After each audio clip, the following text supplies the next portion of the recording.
Derivation of energy of simple harmonic oscillator क्या होती है। दरअसल हमने पढ़ा हुआ था पहले कि कोई भी पार्टिकल जो वाइब्रेटरी मोशन में हो और उस वाइब्रेटरी मोशन में अगर उसकी एक्सीलरेशन माइनस डिस्प्लेसमेंट के डायरेक्टली प्रोपोर्शनल हो तो हम मानेंगे उसको simple harmonic motion. Simple harmonic motion दरअसल वो वाइब्रेटरी मोशन होता है जो अपने आप को रिपीट करता रहता है और हर एक कंप्लीट राउंड ट्रिप में सेम टाइम लेता है, सिमिलर टाइम लेता है मुकम्मल होने में।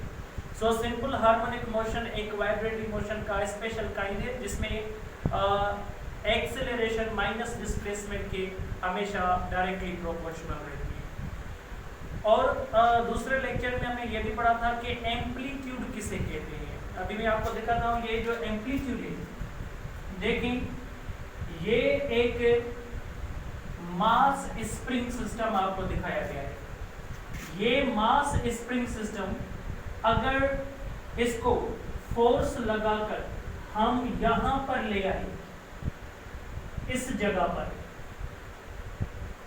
और बाद में हम कोई भी फोर्स ना लगाए तो फिर क्या होगा, जब हम इसको छोड़ेंगे तो ये इलास्टिसिटी की वजह से पीछे आ जाएगा और अपनी इसी लोकेशन पे खड़ा नहीं हो सकेगा क्योंकि इनर्शिया इसे मजीद पीछे ले जाएगी और फिर से इलास्टिसिटी इसे मीन पोजीशन की तरफ ले आएगी।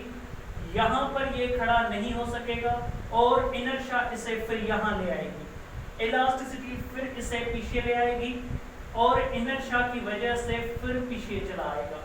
इलास्टिसिटी फिर यहाँ पर ले आएगी, इनर्शिया फिर यहाँ पर, elasticity inertia, elasticity inertia.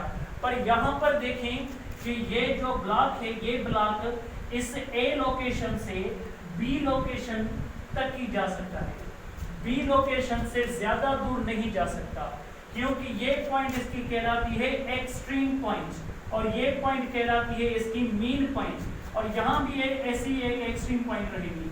Extreme point एक ही वाइब्रेटरी मोशन में दो पॉइंट्स होती हैं और मीन पॉइंट सिर्फ एक होती है। यहाँ पर हम देखें कि मीन पॉइंट को इक्विलिब्रियम पॉइंट भी नाम दिया गया है। हम देखें कि ये जो मीन पॉइंट है इससे ज्यादा से ज्यादा एक्सट्रीम पॉइंट तक ये ब्लॉक जा सकता है, इसीलिए हम इसको कहेंगे, इस मुफासले को, इस डिस्टेंस को कहेंगे amplitude. So what is amplitude? Amplitude is the maximum displacement from mean point of a simple harmonic motion particle to the extreme point। कोई भी वाइब्रेटिंग पार्टिकल हो या सिंपल हार्मोनिक मोशन पार्टिकल हो वो मीन पॉइंट से extreme point तक जाए, जो मुफासला बढ़ता है एक मीन पॉइंट से एक्सट्रीम पॉइंट तक उसको हम कहते हैं एम्पलीट्यूड, जिसकी निशानी होती है x नॉट। यहाँ पर हम देखें ये जो हमारे पास एम्पलीट्यूड है ये मैक्सिमम मुफासला है। अब आप ये समझें कि अगर ये यहाँ से मूव कराया गया था तो पहले मैंने एक्सटर्नल फोर्स लगाया हुआ था क्योंकि हम अगर एनर्जी नहीं देंगे तो इसमें मोशन स्टार्ट नहीं होगा।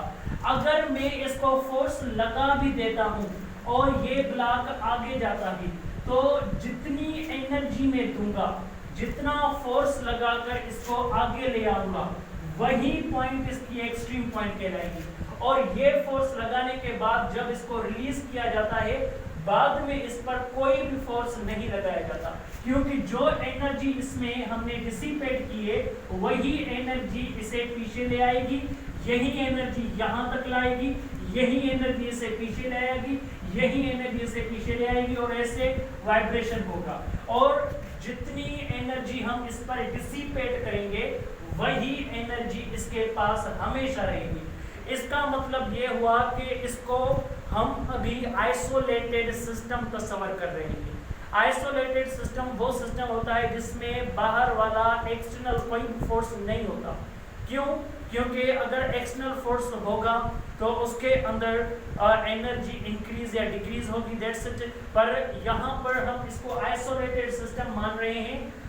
जब इसको एनर्जी दी हुई थी पहले, फोर्स लगाया हुआ था, यहाँ तक ले आए, बाद में हमने जब इसको रिलीज किया वहां से इसको आइसोलेटेड सिस्टम माना है। क्योंकि पहले तो हमने फोर्स लगाया हुआ था, क्योंकि पहले हमने फोर्स लगाया, वो फोर्स जब लगाया हुआ था उस वक्त तो आइसोलेटेड सिस्टम नहीं था ना। आइसोलेटेड सिस्टम तब माना जाता है जब बाहर वाला फोर्स ना हो। हम मजबूर हैं क्योंकि एनर्जी तो देनी पड़ेगी, इसलिए पहले बाहर वाला फोर्स देते हैं, इसको यहाँ तक ले आते हैं।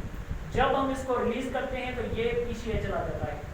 एनर्जी जो इसमें हमने डिसिपेट की थी वही एनर्जी इसे पीछे ले आती है, और यही एनर्जी अगर इसको पीछे ले आती है वही एनर्जी रिस्पॉन्सिबल होती है इसको वाइब्रेट कराने के लिए। और यही एनर्जी दो काम करती है एक ही साथ। एक तो इलास्टिसिटी वाला काम, क्योंकि इलास्टिसिटी इसे पीछे ले आती है। दूसरा इनर्शिया वाला, क्योंकि इनर्शिया इसे मजीद पीछे ले आती है। और फिर से इलास्टिसिटी पीछे, इनर्शिया मजीद पीछे ले आती है। और इनर्शिया और इलास्टिसिटी सिर्फ इस वजह से काम कर रही है क्योंकि यहाँ पर इसके पास हमने एनर्जी दी हुई थी। एक बार हमने एक्सट्रीम पॉइंट तक हम इसको ले आए, बाद में इसको एक्सटर्नल फोर्स नहीं लगाना होता। एक बात तो आप समझ गए होंगे कि इसके पास टोटल एनर्जी कांस्टेंट होती है। Total energy of simple harmonic motion particle always remain constant. Total energy हमेशा इसकी कांस्टेंट रहती है, और इस टोटल एनर्जी का हम फार्मूला भी डेरिवेट कर सकते हैं। और वो फार्मूला पहले मैं आपको बता देता हूं कौन सा है, 1/2 k multiply x not square. x not यहाँ पर एम्पलीट्यूड है, एम्पलीट्यूड का मतलब होता है मैक्सिमम डिस्प्लेसमेंट, और k क्या है, k का मतलब है स्प्रिंग कांस्टेंट। स्प्रिंग कांस्टेंट या इलास्टिक कांस्टेंट या फोर्स कांस्टेंट। अच्छा, अगर हम इसको यहां से देखें, ये पॉइंट यहां से अगर ये आगे चला जाता है तो आगे जाने के बाद ये थोड़ा सा डिस्प्लेसमेंट कवर करता है। उस डिस्प्लेसमेंट को हम x से रिप्रेजेंट कर रहे हैं। अगर और ज्यादा आगे जाएगा तो ये जो x है इसकी वैल्यू बढ़ जाएगी। अगर मजीद आगे जाएगा तो इस x की वैल्यू और ज्यादा बढ़ जाएगी। x का मतलब होता है displacement which is obtained by the particle. अगर ये यहाँ पर आ जाए तो ये पॉइंट एक्सट्रीम पॉइंट है, लिहाजा इस x की कीमत x नॉट हो जाएगी, मींस मैक्सिमम डिस्प्लेसमेंट। अगर हम देखें कि यहाँ पर जब पार्टिकल था तो ये इसकी मीन पॉइंट है, मीन पॉइंट पर वेलोसिटी मैक्सिमम होती है, क्योंकि ये यहाँ से अगर जा रहा है यहाँ पर इसको रुककर पीछे आना होता है, और यहाँ पर वेलोसिटी क्या होती है, 0। अब हम ये देखेंगे कि यहाँ पर अगर वेलोसिटी मैक्सिमम है, यहाँ से अगर ये आगे जाता है तो इसके पास डिस्प्लेसमेंट तो होगी। अगर डिस्प्लेसमेंट होगी तो हम ये कहेंगे कि ये जो डिस्प्लेसमेंट है ये डिस्प्लेसमेंट x है, और इसकी जो वेलोसिटी होगी यहाँ पर वो कितनी होगी, और काइनेटिक एनर्जी होगी वो कितनी होगी। अगर कोई भी पॉइंट मीन और एक्सट्रीम पॉइंट के बीच में हो, वहां पर आपको काइनेटिक एनर्जी मालूम करने के लिए कहा जाए या फिर आपको वेलोसिटी मालूम करने के लिए कहा जाए, तो बहुत ही आसान तरीका है।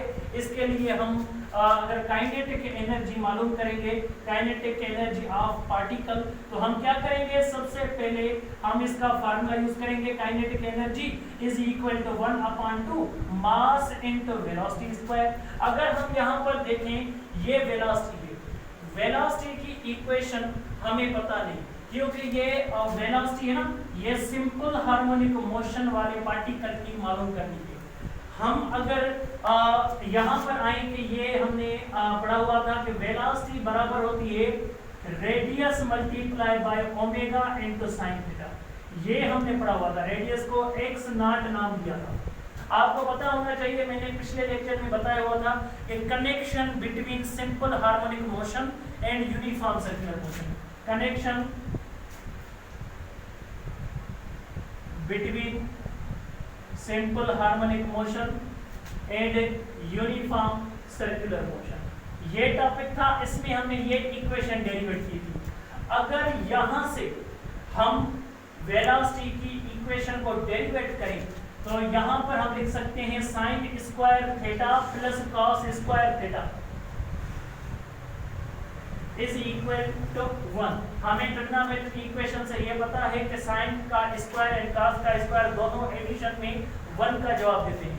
तो हम यहाँ पर लिख सकते हैं कि अगर cos को यहाँ पर शिफ्ट किया जाए तो 1 minus cos square theta is equal to sine theta और अंडर रूट चला जाएगा वहाँ। अगर देखें हम यहाँ कि साइन थीटा बराबर हो गई 1 minus cos theta into 1 minus cos square theta whole under root. Velocity is equal to x nought और यहाँ पर ओमेगा सेम है। साइन थीटा को हटाकर आप लिख सकते हैं 1 माइनस cos स्क्वायर थीटा। अगर आपको याद है तो हमने इसी टॉपिक में connection between simple harmonic motion and uniform circular motion में एक दूसरा टॉपिक पढ़ा हुआ था, डिस्प्लेसमेंट वाला, x is equal x not cos theta, ये हमने पढ़ा हुआ था।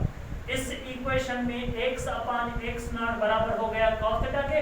यहाँ पर इस इक्वेशन को देखेंगे जो मैंने नीचे थोड़ी सी डेरिवेट की है, यहाँ पर cos को हटाकर आप लिख सकते हो 1 minus x upon x not, क्योंकि अगर cos theta x upon x not के बराबर है तो cos square theta x square upon x not square के बराबर। x नॉट क्या है? एम्पलीट्यूड है, omega same, x not same and velocity same. अगर इस x नॉट को मैं इस अंडर रूट में डाल दूं, एक मिनट, यहाँ पर ऐसा नहीं करते, दूसरा तरीका इस्तेमाल करते हैं। यहाँ पर देखें कि अगर यहाँ पर हम x नॉट इस 1 के नीचे कुछ भी नहीं तो अंडरस्टूड है कि 1 होगा। 1 एंड x नॉट की एलसीएम निकालें, एलसीएम निकालने के बाद क्या होगा? x not and 1 x not square and 1 की जो एलसीएम है वो x नॉट स्क्वायर ही रहेगी और यहाँ पर 1 की जो टेबल है x नॉट स्क्वायर पर वो x नॉट स्क्वायर रहेगी माइनस x नॉट स्क्वायर की टेबल x नॉट स्क्वायर पर 1 x स्क्वायर से। यहाँ पर देखिए अंडर रूट आ गया, यहाँ पर x नॉट सेम, यहाँ पर ओमेगा सेम, यहाँ पर वेलोसिटी सेम। अगर x नॉट स्क्वायर का अंडर रूट ऊपर वाला कोई भी स्क्वायर अंडर रूट में नहीं कैंसिल करता। क्यों? क्योंकि अंडर रूट कैंसिल तभी होता है जब एडिशन या सब्ट्रैक्शन इन्वॉल्व ना हो।